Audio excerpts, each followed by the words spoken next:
So we noticed ladybugs on our hibiscus plant this week. Taking a closer look, we noticed that we have an aphid problem. Aphids become present when a plant is stressed and become a target for sap-sucking pests. In this instance, we don't want to do anything. We want to leave the aphids there.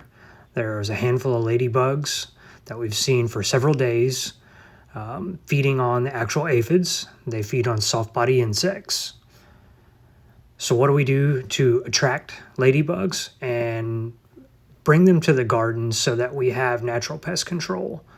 We want to make sure that we have a diverse environment with bright flowers that can attract beneficial insects. We also want to make sure that we have moist or damp soil, make sure that our garden is mulched. It's important to make sure that we have all the resources beneficial predators need, including water, food, and shelter. By having mulched soil or a ground cover, such as clover or thyme, present somewhere in the environment, these can allow a nice place to harbor and breed.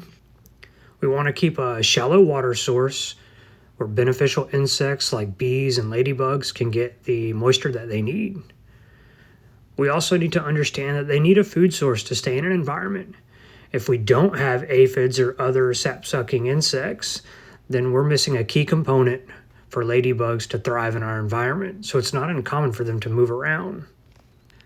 It's important to avoid using pesticides as well, as these can leave residuals on plants, which can also damage beneficial insects.